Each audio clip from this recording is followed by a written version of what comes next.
रामपुर गांव एक छोटा लेकिन पुराना गांव था जो घने जंगलों और पहाड़ियों से घिरा हुआ था। गांव के बाहर एक लंबी टेढ़ी मेढ़ी सड़क थी जो बंजर गांव से होकर गुजरती थी। लेकिन इस सड़क के बारे में गांव वालों की जुबान पर एक ही बात थी, खूनी सड़क।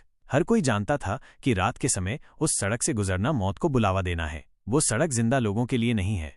अक्सर बूढ़ा हरनाम अपनी लकड़ी की छड़ी पर हाथ रखते हुए कहा करता। कई सालों से उस सड़क से रात में गुजरने वाले लोग गायब हो जाते थे। कुछ के शरीर मिले, लेकिन इतनी बुरी हालत में कि उन्हें पहचानना भी मुश्किल होता। गांव के नौजवान राहुल को इन बातों पर यकीन नहीं था। ये सब डराने की बातें हैं। राहुल ने अपने दोस्त सौरभ से कहा, मैं खुद जाऊंगा आज रात और सब देखूंगा। उस रात घड़ी में 12 बजते ही राहुल अपनी बाइक पर उस रहस्यमयी सड़क की ओर निकल पड़ा। जैसे ही राहुल ने सड़क पर कदम रखा, हल्की धुंध छा गई। हवा में अजीब सी ठंडक थी। इतना सन्नाटा, राहुल ने खुद से कहा। पेड़ हवा में झूल रहे थे, जैसे कोई फुसफुसा रहा हो। तभी उसे सड़क के किनारे एक औरत दिखी, सफेद साड़ी, लंबे खुले बाल और चेहरा बिल्कुल झुका हुआ। मैडम, इतनी रात को आप यहाँ क्या कर रही हैं? राहुल ने बाइक रोकी और पूछा। औरत ने धीरे से सिर उठाया। उसकी आंखें खून से भरी हुई थीं, चेहरा जला हुआ और होंठ सिल दिए गए थे। राहुल ने कांपते हुए बाइक स्टार्ट की, लेकिन इंजन बंद हो गया। और तभी उस औरत ने एक झटके में राहुल के पास आकर चीख मारी, छोड़ दो मेरी आत्मा को। राहुल किसी तरह बाइक को धक्का मारता हुआ भागा। उसका शरीर पसीने से तरबतर था। जैसे ही वो गांव के पास पहुंचा, वो बेहोश हो गया। सुबह गांव वालों ने उसे देखा तो उसके होंठ सिल दिए गए थे, बिल्कुल वैसे जैसे उस औरत के। राहुल को होश आया, लेकिन बोल नहीं सका। उसकी आंखों में वही औरत थी। बुजुर्ग हरनाम बोले, अब ये श्रापित हो गया है, अब वो आत्मा इसके पीछे है। गांव में दहशत फैल गई। अब कोई उस सड़क का नाम लेने से भी डरने लगा। राहुल अब बोल नहीं सकता था, लेकिन उसकी आंखों में हर समय डर बसा रहता। गांव के पुजारी पंडित सोमदत्त को बुलाया गया। उन्होंने राहुल की आंखों में झांक कर देखा और कांपते हुए बोले, ये आत्मा कोई आम भटकती आत्मा नहीं है। ये बदला चाहती है और जब तक इसे इंसाफ नहीं मिलेगा, ये किसी को नहीं छोड़ेगी। पंडित ने बताया कि कई साल पहले उस सड़क पर एक युवती चंद्रिका की मौत हुई थी, बलात्कार और हत्या। उसके कातिलों को कभी सजा नहीं मिली। उसकी आत्मा वहीं भटक रही है, इंतजार में अपने इंसाफ। राहुल के दोस्त सौरभ और पूजा ने मिलकर उस आत्मा की कहानी जानने की ठानी। उन्होंने तहसील के पुराने रजिस्टर खंगाले और चंद्रिका नाम की एक लड़की की फाइल मिली। फाइल के मुताबिक चंद्रिका की हत्या 1995 में हुई थी। उस समय के गांव के प्रभावशाली जमींदार भानु प्रताप और उसके बेटे वीरू का नाम लिया गया था, लेकिन सबूतों के अभाव में केस बंद हो गया। पूजा ने चौंकते हुए कहा, मतलब चंद्रिका को न्याय कभी मिला ही नहीं। उसकी आत्मा इसलिए लौट आई है। उस रात गांव में वीरू की चीख सुनाई दी। लोग जब दौड़ते हुए पहुंचे तो देखा कि वीरू की लाश सड़क के किनारे पड़ी थी, आंखें फटी हुई, शरीर पर नाखूनों के गहरे निशान और उसके होंठ सिल दिए गए थे। गांव में अफवाह फैल गई। चंद्रिका की आत्मा ने अपना पहला बदला ले लिया। अब सबकी नजरें भानु प्रताप पर थीं। वो डर के मारे अपने घर में छुप गया, लेकिन आत्मा अब रुकने वाली नहीं थी। क्या चंद्रिका की आत्मा अपने सभी दोषियों से बदला ले पाएगी? क्या राहुल इस श्राप से मुक्त हो सकेगा? भानु प्रताप ने अपने घर के चारों ओर तांत्रिक सुरक्षा का घेरा बनवा लिया। गांव का काला तांत्रिक भैरवनाथ बुलाया गया। भैरवनाथ ने कहा, ये आत्मा कमजोर नहीं है। इसके पीछे सिर्फ बदला नहीं, एक अधूरी यात्रा भी है। जब तक उसके शव का अंतिम संस्कार सही रीति से नहीं होगा, आत्मा भटकती रहेगी और मारती रहेगी। भानु प्रताप ने ताव में कहा, मैं किसी आत्मा से नहीं डरता। लेकिन उसी रात उसके घर की दीवारों से खून रिसने लगा। शीशे में चंद्रिका की तस्वीर दिखने लगी। और फिर भानु प्रताप के नौकर ने देखा कि उसका मालिक आधी रात को बाहर निकला और खूनी सड़क की ओर चल पड़ा, जैसे कोई जिंदा लाश। पूजा ने एक बुजुर्ग महिला श्यामाबाई से मुलाकात की, जो चंद्रिका की पड़ोसी थी। श्यामाबाई ने बताया, चंद्रिका बहुत सुंदर और निडर लड़की थी। वो जमींदार के जुल्मों के खिलाफ आवाज उठाने लगी थी। वीरू ने एक दिन उसे खेतों में अकेला पाया और वो दिन आखिरी था। पूजा की आंखों से आंसू बहने लगे। चंद्रिका को गांव ने मरा हुआ मान लिया, लेकिन उसका शव जंगल में पड़ा रहा। किसी ने अंतिम संस्कार तक नहीं किया। अब साफ हो गया था, आत्मा को मुक्ति चाहिए। लेकिन भानु प्रताप जिंदा था और चंद्रिका को अब भी न्याय नहीं मिला था। भानु प्रताप के घर की सारी सुरक्षा बेकार हो गई। आधी रात को गांव में बिजली चली गई, हवाएं तेज हो गईं और सन्नाटे के बीच एक चीख सुनाई दी। गांव वाले दौड़े। भानु प्रताप का शरीर जल चुका था, लेकिन कोई आग नहीं लगी थी। उसके माथे पर सिर्फ एक शब्द उभरा था, इंसाफ। अब गांव वाले समझ चुके थे, आत्मा अब शांत होगी। लेकिन नहीं, राहुल की आंखें फिर डर से फैल गईं। उसने इशारों में बताया कि चंद्रिका की आत्मा हर रात उसे सपने में आती है और कुछ ढूंढ रही है। पूजा ने फुसफुसाते हुए कहा, शायद कहानी अब भी अधूरी है।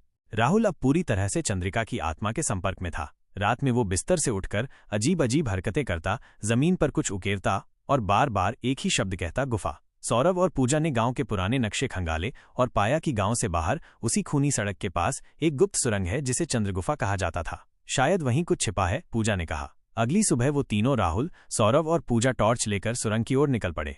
सुरंग में घुसते ही ठंडी हवा ने उनके चेहरों को चूम लिया। अंदर घना अंधेरा और दीवारों पर उकेरे गए अजीब चित्र। एक जगह एक तस्वीर बनी थी जिसमें एक लड़की की आंखों से खून बह रहा था। अचानक राहुल चीख पड़ा, वो यहाँ है। एक साया उनके सामने प्रकट हुआ, चंद्रिका की आत्मा। उसने इशारा किया एक पत्थर की दीवार की ओर। सौरभ ने जैसे ही पत्थर हटाया, वहां से एक कंकाल निकला। उसके पास एक टूटा हुआ लॉकेट और एक डायरी। पूजा ने कांपते हुए डायरी खोली। अगर मुझे कुछ हुआ तो जान लेना, मेरी मौत एक साजिश है। भानु प्रताप और वीरू मुझे मिटाना चाहते हैं क्योंकि मैं उनकी सच्चाई सबके सामने लाना चाहती हूँ। अगर मेरा शरीर मिले तो मुझे सम्मानजनक विदाई देना। मुझे न्याय चाहिए, बस यही मेरी अंतिम इच्छा है। पूजा की आंखें भर आईं। हमें इसका अंतिम संस्कार करना होगा सही रीति से, तभी ये आत्मा मुक्त होगी।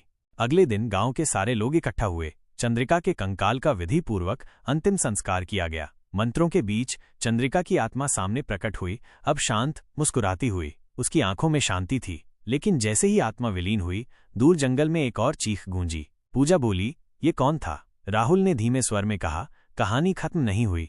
क्या चंद्रिका अकेली थी या और आत्माएं उस खूनी सड़क से जुड़ी हैं? अगली आत्मा कौन है? चंद्रिका के अंतिम संस्कार के बाद गांव में कुछ दिन शांति रही। लेकिन एक रात पूजा को सपना आया, एक और लड़की, गले में रस्सी का फंदा, आंखों में आंसू और होठों से निकला एक ही शब्द, मुझे भी न्याय चाहिए। सुबह होते ही पूजा ने तहसील के रिकॉर्ड फिर से खंगाले। उसे एक और नाम मिला, मीरा। मीरा नाम की एक लड़की की लाश भी कई साल पहले उसी सड़क पर पाई गई थी। मामला आत्महत्या बताया गया था, लेकिन उसकी फाइल अधूरी थी। क्या ये भी एक हत्या थी? क्या चंद्रिका की तरह मीरा को भी मार दिया गया था? सौरभ और पूजा ने मीरा के पुराने घर का पता लगाया। घर अब वीरान था, लेकिन वहां की दीवारों पर खरोंच के निशान थे। एक कोने में एक पुराना खिलौना पड़ा था, उस पर खून के धब्बे थे। राहुल को जैसे ही वो खिलौना दिखाया गया, उसके शरीर में झटके आने लगे। वो जमीन पर गिर पड़ा और बोलने लगा, मीरा, मैं दोषी नहीं था, मुझे मजबूर किया गया। सब दंग रह गए। मीरा की आत्मा अब राहुल के जहन में उतर चुकी थी। वो कुछ बताना चाहती थी, अपनी अधूरी कहानी। मीरा की आत्मा ने राहुल के जरिए इशारे में बताया कि उसे आत्महत्या के लिए मजबूर किया गया था। गांव का ही एक स्कूल टीचर शिवदत्त उसके साथ बुरी नजर रखता था। जब मीरा ने विरोध किया तो उसकी इज्जत लूटने की कोशिश की गई और गांव की बदनामी के डर से उसके माता पिता ने खुद उसे मार डाला और आत्महत्या का नाम दे दिया। मीरा अब अपने माता पिता और उस दरिंदे शिवदत्त से बदला चाहती थी। पूजा और सौरभ ने तय किया, इस बार भी आत्मा को न्याय दिलाना होगा। मीरा के माता पिता अब बूढ़े थे, लेकिन हर रात उनकी झोपड़ी में कुछ न कुछ अजीब होता। रात को दरवाजा अपने आप खुल जाता, दीवारों पर मैं लौट आई लिखा होता और कभी कोई औरत रोती थी, बहुत जोर से। एक रात शिवदत्त की लाश उसी खूनी सड़क के पास पाई गई, चेहरे पर खरोंचे, गले में फंदा और उसकी आंखें बाहर निकली हुईं। गांव वालों ने फिर कहा, खूनी सड़क अब और भूखी हो गई है, क्या ये सिलसिला कभी रुकेगा? कौन है अगली आत्मा?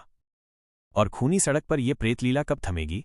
राहुल, पूजा और सौरभ अब समझ चुके थे कि खूनी सड़क सिर्फ एक जगह नहीं, बल्कि एक शापित जमीन बन चुकी है। राहुल को हर रात अलग अलग आत्माओं के सपने आने लगे। किसी की आंखें निकाली गई थीं, किसी के हाथ कटे थे और कोई एक बच्चा सिर्फ रोए जा रहा था। पूजा ने कहा, शायद यहाँ सिर्फ मीरा और चंद्रिका नहीं थीं, ये सड़क कई और हत्याओं की गवाह रही है। सौरभ ने गहरी आवाज में कहा, हमें उस सड़क का इतिहास जानना होगा। उसके राहुल, पूजा और सौरभ अब समझ चुके थे कि खूनी सड़क सिर्फ एक जगह नहीं, बल्कि एक शापित जमीन बन चुकी है। राहुल को हर रात अलग अलग आत्माओं के सपने आने लगे। किसी की आंखें निकाली गई थीं, किसी के हाथ कटे थे और कोई एक बच्चा सिर्फ रोए जा रहा था। पूजा ने कहा, शायद यहाँ सिर्फ मीरा और चंद्रिका नहीं थीं, ये सड़क कई और हत्याओं की गवाह रही है। सौरभ ने गहरी आवाज में कहा, हमें उस सड़क का इतिहास जानना होगा, उसके नीचे क्या दफन है।